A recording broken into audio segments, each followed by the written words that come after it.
క్రీస్తునందు సహోదరి సహోదరులారా, ప్రభువైన యేసుక్రీస్తు నామములో హృదయపూర్వక వందనాలండి. ముందుగా ఇంత మంచి సమయాన్ని ఇచ్చిన తండ్రైన దేవునికి ప్రభువైన క్రీస్తు ద్వారా కృతజ్ఞతాస్తుతులు చెల్లిస్తున్నానండి. అందరూ బాగున్నారండి. వాక్యం చదువు ప్రార్థన చేసుకున్న తర్వాత పాఠంలోకి వెళ్దామండి. లూకా గారు రాసిన సువార్త 17వ అధ్యాయం 15వ వచనం. వారిలో ఒకడు తనకు స్వస్థత కలుగుట చూచి గొప్ప శబ్దంతో దేవుణ్ణి మహిమపరచుచు తిరిగి వచ్చి ఆయనకు కృతజ్ఞతాస్తుతులు చెల్లించుచు ఆయన పాదముల యొద్ద సాగిలపడెను. వాడు సమరయుడు. ప్రార్థన చేసుకున్నాడు. పరలోకమందున్న మా తండ్రి, పరిశుద్ర ప్రేమ గల తండ్రి, గొప్ప తండ్రి, యెహోవా తండ్రి, మీ ప్రియ కుమారుడు యేసుక్రీస్తు ప్రభువారి ద్వారా కృతజ్ఞతాస్తుతులు చెల్లిస్తున్నాము నాయన. కూడికంతట్లో తండ్రి మీరే నడిపించండి నాయన. వాక్యం బోధించుండగా వినువారు తండ్రి మంచి రోజుంటిని వాక్యానుసారంగా నడిచే భాగ్యం ఇచ్చేయండి తండ్రి. వాక్యం బోధించుండగా ఈ లోక సంబంధమైన జ్ఞానంతో కాకుండా మీ జ్ఞానంతో మాట్లాడే భాగ్యం దయచేస్తారని మా ప్రభువైన యేసుక్రీస్తు నామమున వేడుకుంటున్నాం తండ్రి, ఆమేన్. ప్రభువైన యేసుక్రీస్తు నామములో హృదయపూర్వక వందనాలండి. దేవుని కుమారుడు యేసుక్రీస్తు ప్రభువారు ఈ లోకానికి వచ్చిన తర్వాత ఏమని చెప్పారు? పరలోక రాజ్యం సమీపిస్తుంది కనుక మారు మనసు పొందమని ప్రకటింప మొదలు పెట్టారు. చెప్పే వాణ్ణి కాదు చూసేది. ఎవరిని చూడాలి? వాక్యాన్ని చూడాలి. ఎప్పుడు కూడా మనలోని ఏం ఉండాలి అంటే, ఏం కనపడాలి అని అంటే, ఏ పని చేసినా ఏది చేసినా వాక్యం.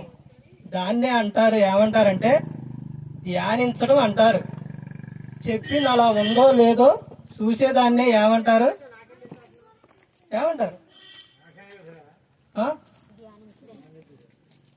చెప్పింది అలా ఉందో లేదో చూసేదాన్ని ఏమంటారు? పరిశోధించడం. పౌలు శీల చెప్పిన సంగతులు అలా ఉన్నాయో లేవో బెరే సంఘం ఏం చేసింది? ప్రతిదినం పరిశోధిస్తూ వచ్చింది. ప్రతిదినం వాక్యాన్ని నువ్వు చదవబోవచ్చు, కానీ ధ్యానించాలి, పరిశోధించాలి.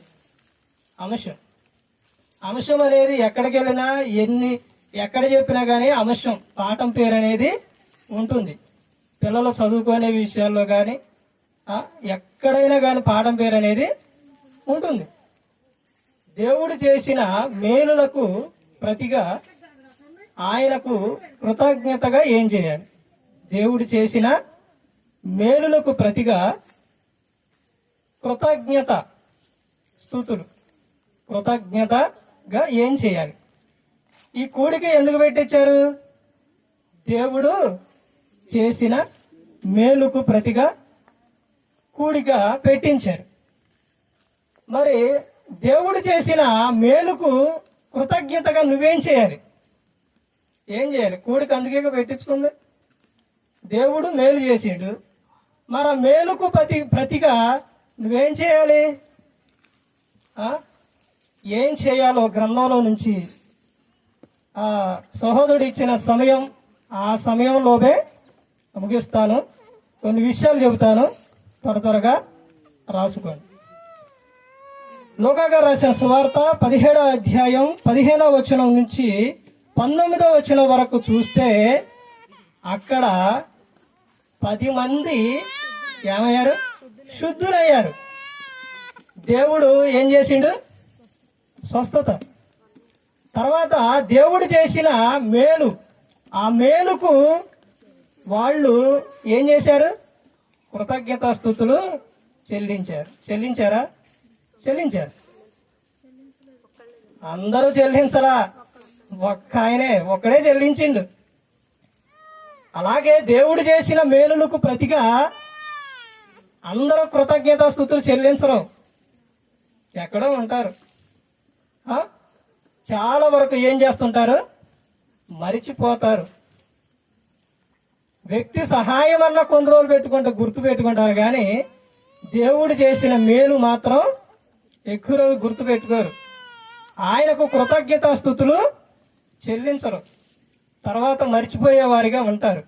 ఇతడు ఏం చేశాడు అని అంటే, ఆయనకు స్వస్థత కలుగట చూచి తిరిగి వెళ్ళి ఏం చేసిండు? కృతజ్ఞతాస్తుతులు. అంటే ఆయన ఏం చేసిండు? సాగిలపడి ఆయనకు కృతజ్ఞతాస్తుతులు చెల్లించాడు. యేసుక్రీస్తు ప్రభువు ఎంత ఆనందించారండి, ఎంత సంతోషించారండి. అలా వెళ్ళిన ఆయనతో ఆయన ఎంత సంతోషించారండి. ఆ 9 మంది రాకపోతే ఎంత బాధపడ్డారు. దేవునికి కృతజ్ఞతాస్తుతులు చెల్లించేవారిగా ఉండాలి. తర్వాత రెండవ విషయం చూస్తే, కీర్తన గ్రంథం 116వ కీర్తన 12వ వచనం నుంచి చూస్తే, ఆయనకు ఇక చదివితే సమయం సరిపోదు, చెబుతాను, రాసుకోండి. ఇక్కడ ఏం కనపడుతుందంటే ప్రార్థన. యెహోవా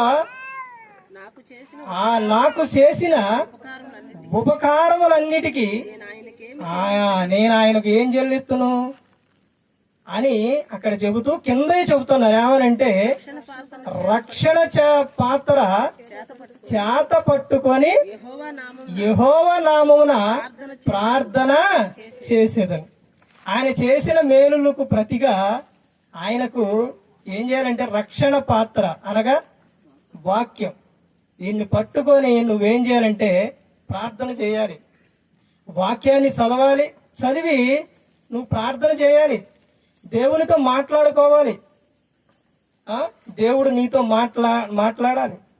తర్వాత ఇంకో విషయం ఏంటంటే, కీర్తన గ్రంథం 105వ కీర్తన 1-2 విషయాల్లో దేవుడు చేసిన మేలులకు ప్రతిగా జనములలో ఆయన గురించి ఏం చేయాలి? ప్రకటన చేయాలి, చెప్పాలి. నీ స్వబుద్ధి ఆధారం చేసుకోకూడదు. ఇదిగో నేను చేసిన, వాళ్ళు చేశారు, ఇవన్నీ అవి చెప్పకూడదు. ఇదిగో సహాయం ఎవరు చేశారు? దేవుడు చేసిండు. మాకు ఏ సహాయం అయినా చేసేది ఎవరు? దేవుడే. ఆయన నామముకే ఘనత రావాలి, మహిమ రావాలి, దేవుని పేరే నువ్వు వాడాలి. జనములలో ఏం చేయాలి? నువ్వు ప్రకటించాలి, ఆయన గురించి చెప్పాలి. తర్వాత ఇంకో విషయం చూస్తే, అపోస్తలుడైన పౌలు గారు కొరింథీయులు రాసిన మొదటి పత్రిక 15వ అధ్యాయం 58వ వచనంలో 58లో ఏమని చెప్తారంటే, ప్రభువునందు మీ ప్రయాస వ్యర్థము కాదు. అయితే మీరు అక్కడ ఎలా ఉండాలని చెప్తున్నారంటే, ఏమని చెప్తున్నారు? స్థిరులను, కదలని వారును, ప్రభు కార్యాభివృద్ధి యందు ఎప్పటికీ ఆసక్తులై ఉండాలి. ఆసక్తి. కానీ మన ఆసక్తి ఎలా ఉంటుందనంటే, దేవుడు మేలు చేస్తే ఆకాశపే ఉంటుంది ఆసక్తి, తర్వాత ఉంటుందా? ఉండదు. ఆ తర్వాత ఆసక్తి అనేది ఉండదు. దేవుడు నీకు మేలు చేసినప్పుడు నీ ఆసక్తి ఎలా ఉండాలి? కొంచెం సేపు కాదు, ఒకరోజు కాదు, ఎల్లప్పుడూ ఉండాలి, ఎప్పుడు ఉండాలి. ప్రభువునందు నీ ప్రయాస వ్యర్థం కాదు, కానీ నీ ఆసక్తి ఎప్పుడు కూడా దేవుని పట్ల ఆసక్తి అలాగే ఉండాలి. తర్వాత ఇంకా ఏమని చెప్తున్నారంటే, అపోస్తలుడైన పౌలు గారు రోమీయులకు రాసిన పత్రిక 12వ అధ్యాయం 1-2 వచనాల్లో ఈ చాలా అన్ని ప్రాముఖ్యమైన విషయాలే దేవుడు కోరుకున్నదే. ఇక్కడ ఈ ఊరు సేవకుడు మీకు ఎదురుగా రాపించి పెట్టారు, ఈ వాక్యాన్ని రాపించి పెట్టారు. ఎవరు రాపించి పెట్టారు? కాబట్టి సహోదరులారా, పరిశుద్ధమును దేవునికి అనుకూలములైన సజీవ యాగముగా మీ శరీరములను ఆయనకు సమర్పించుకొనుడని దేవుని వాత్సల్యమును బట్టి మిమ్మును బతిమాలుకొనుచున్నాను. ఇట్టి సేవ మీకు యుక్తమైనది. మీరు ఈ లోక మర్యాదను అనుసరింపక ఉత్తమమును అనుకూలమును సంపూర్ణమై ఉన్న దేవుని చిత్తమేదో పరీక్షించి తెలుసుకున్నట్లు మీ మనస్సు మారి నూతన మగుట వలన రూపాంతరం పొందుడి. దేవుడు చేసిన మేలులకు ప్రతిగా నువ్వేం చేయాలంటే, ఇక్కడ మొత్తం ఈ 2 వచనాల్లో చెబుతున్న విషయం ఏంటంటే, సజీవ యాగముగా మీ శరీరములు ఆయనకు సమర్పించుకోవాలి. అలా కాకుండా కొద్దిగేమో సంఘం, కొంచెమేమో లోకం అన్నట్టు జీవించకూడదు. క్రైస్తవుడు అంటే క్రీస్తుకు సాక్షిగా ఉండాలి. నీలో ఆ సువాసన రావాలి. ఎక్కడికి వెళ్ళినా అది గొప్పదనం కాదండి, అది దేవుని కృప. మీరు సేవకుడా అని అడుగుతారు. ఎలా తెలుస్తుంది? మాటను బట్టి, మన ప్రవర్తనను బట్టి, విధానాన్ని బట్టి తెలుస్తుంది. నాకే అర్థం అవుతుంది ఎలాగని పెడతారు ఇలాగా అని. మన శరీరములను సజీవ యాగముగా ఆయనకు సమర్పించుకోవాలి.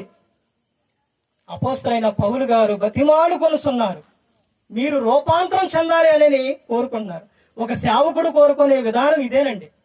ఎక్కడి నుంచో ఎంతో దూరం నుంచి ప్రయాసపడి ఒక సేవకుడు 100 కిలోమీటర్ల నుంచి అక్కడి నుంచి ప్రయాసపడి ఇక్కడికి వచ్చి వాక్యం బోధిస్తున్నాడు అని అంటే, మీరు ఆ ఒక్కరోజు భక్తిగా ఉండి తర్వాత మీ ఇష్టానుసారంగా జీవిస్తారని కాదండి. మీ దేహములు, మీ శరీరములు ఆయనకు సమర్పించుకోవాలని ఆయన బతిమాలు కొనుచున్నాడు. ఏ సేవకుడైనా కోరుకునేదేనండి. ప్రతి ఒక్కరూ పరిశుద్ధంగా జీవించాలి, క్రీస్తుకు సాక్షిగా జీవించాలని కోరుకుంటారు. ఆ రోజున అలా లేనప్పుడు ఎంతో బాధ కలుగుతుందండి, ఎంతో బాధ కలుగుతుంది. ఊర్లోని ఒక విషయం ఏంటంటే, ఎవరు కూడిక పెట్టుకున్నా కానీ నాకు ఎక్కువ చెప్పరు నాకు. మరి నాకు ఎలా తెలుస్తుంది? మీరు కూడిక పెట్టుకున్నారో నాకు ఎలా తెలుస్తుంది? నాకైతే చెప్పరు. సేవకుడు ద్వారా తెలుస్తుంది. ఆ సేవకుడు చెబుతారు, పలానా చాట కూడిక ఉంది, వెళ్ళి స్టార్ట్ చేయి, త్వరగా రా అని. ఎందుకనంటే ఒక సేవకుడు ఇంకొక సేవకుడిని ఏం చేస్తారు? గౌరవిస్తారు. ఒక సేవకుడు ఎలా ఉంటారంటే ఏలియా, ఎలీషా లాగా ఉంటారు, పౌలు, తిమోతి లాగా ఉంటారు. అర్థమైందండి? దేవుని సేవకునికి మర్యాద ఇవ్వని వ్యక్తి దేవుని పట్ల ఎలా భయభక్తులు కలిగి ఉంటాడు? సరే ఆలోచించండి. మన ఆసక్తి ఎలా ఉందో పరీక్షించుకోవాలి. తర్వాత ఇంకా విషయం చెబుతున్నారు. తర్వాత దానియేలు గ్రంథం 4వ అధ్యాయం 2-3 వచనాల్లో నీ మనస్సు మారాలి అని చెబుతున్నారు. దేవుడు చేసిన మేలులకు ప్రతిగా నీ మనస్సు మార్చుకొని క్రీస్తుకు సాక్షిగా జీవించాలి. కీర్తన గ్రంథం 1వ అధ్యాయం 2వ వచనంలో యెహోవా ధర్మశాస్త్రమునందు ఆనందించుచు దివారాత్రములు దానిని ధ్యానించువాడు ధన్యుడు అని చెబుతున్నాడు. ధ్యానించాలి గ్రంథాన్ని, క్రీస్తుకు సాక్షిగా జీవించాలి. నిత్యము కూడా ఆయనకు కృతజ్ఞతాస్తుతులు చెల్లించే వారిగా ఉండాలి. ప్రతి కుటుంబంలోని కుటుంబ ప్రార్థన ఉండాలి, వాక్యం ఉండాలి, ప్రవర్తన కలిగి ఉండాలి. అలా జీవించాలి. అలా జీవించినప్పుడే దేవుడు నీ ద్వారా ఆనందిస్తాడు. తర్వాత సంఘ కాపరిగా ఉన్న ఆయన కూడా ఆయన సంతోషిస్తాడు. ఇలా ఉన్నప్పుడు మీ కుటుంబాలు దీవించబడతాయి. సంఘ కాపరిగా ఉన్న ఆయన ఆనందంతో పని చేయాలి, కానీ దుఃఖముతో ఆ పని చేయకూడదు. అది మీకు ఆశీర్వాదం కాదు. అది ప్రతి ఒక్కరూ గమనించుకోవాలి. ప్రతి ఒక్కరూ కూడా దేవుని యందు భయభక్తులు కలిగి ఉండాలి. ఎవరు కూడా నశించి నరకానికి వెళ్ళిపోకూడదనే యేసుక్రీస్తు ప్రభువారు ఈ లోకానికి వచ్చి మనందరి కోసం సిలువలో ఆయన ప్రాణం పెట్టారు.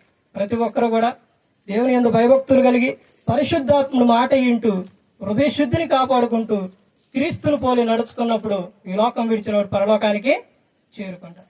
మరి ఈ విధంగా నిలబెట్టి మాట్లాడించిన తండ్రి అయిన దేవునికి కృతజ్ఞతాస్తుతులు చెల్లిస్తూ ఎంతవరకు శ్రద్ధగా ఉన్న మీకు ప్రభు పేట హృదయపూర్వక వందనాలు చెల్లిస్తూ మాటలు ముగిస్తున్న అందరికీ వందనాలు.